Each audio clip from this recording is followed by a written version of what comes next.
कसे आहात सगळे? मस्त मजेतच असाल। मी रुपाली चटपटी स्वादिष्ट रेसिपीजमध्ये आपले अगदी मनापासून स्वागत करते। तर आज मी तुम्हाला गुलाबजामुनची रेसिपी तयार करून दाखवणार आहे।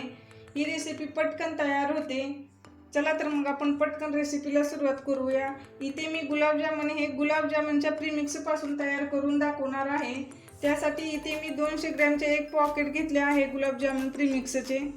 हे पहा, बऱ्याच वेळा काय होते गुलाबजामुन मध्ये पाक मुरत नाही, त्यासाठी मी काही टिप्स सांगणार आहे, त्यामुळे तुम्ही व्हिडिओ स्किप न करता शेवटपर्यंत पाहत राहा। हे पहा, या पिठामधील सर्व गाठी मी फोडून घेतल्या आहेत। 200 ग्रॅम प्रीमिक्ससाठी आपल्याला 80 ml पाणी किंवा दूध घ्यायचं आहे। हा 85 ml चा कप आहे। इथे पाहू शकता मी थोडे कमी घेतले आहे, म्हणजे 80 ml दूध घेतले आहे। तुम्ही पाणीही घेऊ शकता। तर आपल्याला हे थोडे थोडे करून याचे पीठ मळून घ्यायचं आहे। हे पहा, इथे मी सर्व 80 ml दूध घालून घेतले आहे। आपल्याला याचा गोळा तयार करून घ्यायचा आहे। मी याचा गोळा तयार करून घेते। हे पहा, आपण इथे याचा गोळा तयार करून घेतला आहे।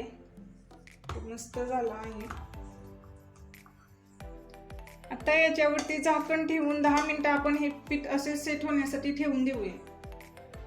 जामुनचे पीठ आपण सेट होण्यासाठी ठेवले आहेत। आता आपण पाक तयार करायला घेऊया। 200 ग्रॅम प्रीमिक्ससाठी आपल्याला इथे 600 ग्रॅम साखर घ्यायची आहे। इथे हा 250 ग्रॅमचा कप आहे। या कपाने 2 कप साखर मी घेते। हा दुसराही कप यामध्ये घालून घेते आणि ही 100 ग्रॅम अशी मिळून 600 ग्रॅम साखर घातली आहे आपण। आता आपल्याला 600 ml पाणी घालायचे आहे। जेवढी साखर घेतली आहे ना, तेवढेच आपल्याला यामध्ये पाणी घालायचं आहे आणि आपल्याला ही साखर छान विरघळवून घ्यायची आहे। साखर छान विरघळत आहे तोपर्यंत तुम्ही चटपटे स्वादिष्ट रेसिपी या यूट्यूब चॅनलला सबस्क्राईब करा आणि शेजारी बेल आयकॉनही क्लिक करा। याने काय होईल, मी जे नवनवीन व्हिडिओ अपलोड करेल ना, त्याचे नोटिफिकेशन सर्वात आधी तुम्हाला भेटेल। हे पहा, इथे आपली साखर छान विरघळली आहे। आता 5 मिनिटं आपण हा पाक शिजवून घेऊया। आपल्याला एकतारी पाक करायचा नाही। गुलाबजामुनचा पाक हा चिकट असतो, असा एकतारी नसतो, त्यामुळे मी हा पाक 5 मिनिटं शिजवून घेते। हे पहा, इथे 5 मिनिटं झालेले आहेत। आपला पाक छान शिजला आहे, छान चिकट झाला आहे पहा असा। आता मी गॅस बंद करून घेते।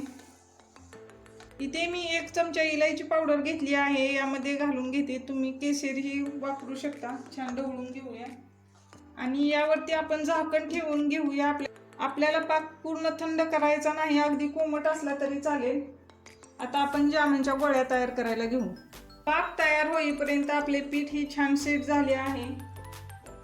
हे पहा, मस्त थोडे पीठ सेट करूनच घ्यायचं आहे, म्हणजे आपल्या जामुनला असे क्रॅक पडणार नाहीत।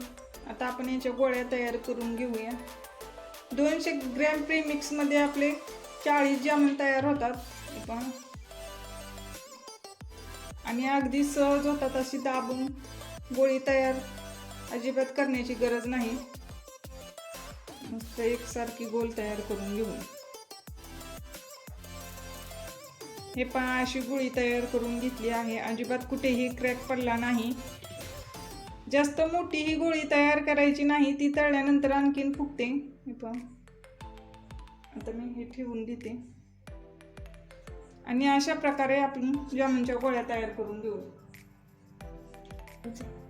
हे पहा, इथे मी सर्व अशा प्रकारे गोळ्या तयार करून घेतल्या आहेत। आता आपण या गोळ्या तळून घेऊया। त्यासाठी इथे मी कढईमध्ये तेल गरम करून घेतले आहे। तेलाऐवजी तुम्ही तूपही वापरू शकता। गॅस मिडियम ठेवायचा आहे आणि आपल्याला असे चमच्याने फक्त ढवळत राहायचं आहे, म्हणजे या गोळ्या एकसारख्या तळतील। हे पहा, इथे मी जामुन तळून घेतले आहेत। खूप छान कलर आला आहे। मिडियम गॅसवरच घ्यायचे आहेत, जास्त गॅस फास्ट ठेवायचा नाही, नाहीतर आतून जामुन कच्चे राहतील आणि वरून असे लालसर होतील। तुम्ही इथे पाहू शकता तेल ही शांत होऊ लागले आहे। याचाच अर्थ आपले जामुन छान तळले आहेत। आता आपण हे जामुन काढून घेऊया। मस्त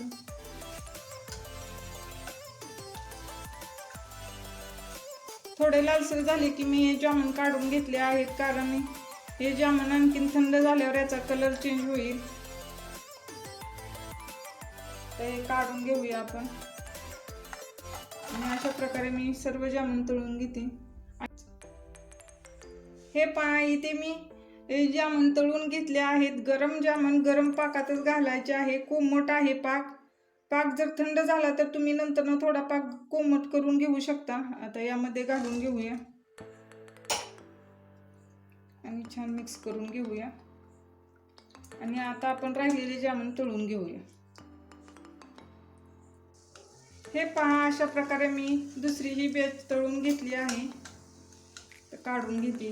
मस्त कलर आला आहे जामूनला. हे पहा, इथे आपली दुसरी ही बॅच तळून तयार आहेत. आता आपण ही जामून या पाकामध्ये घालून घेऊया आणि छान ढवळून घ्यायचं आहे आपल्याला.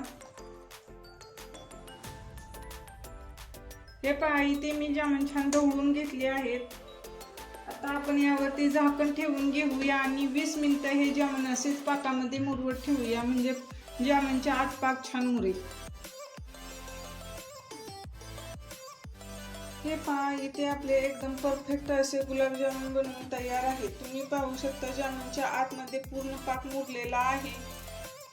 तुम्ही हे जामून नक्की ट्राय करा आणि कसे झाले ते कमेंटमध्ये सांगायला विसरू नका. सो रेसिपी आवडल्या चटपटीत स्वादिष्ट रेसिपीज या यूट्यूब चॅनलला सबस्क्राईब करा. पुन्हा भेटूया अशाच मस्त रेसिपीमध्ये. धन्यवाद.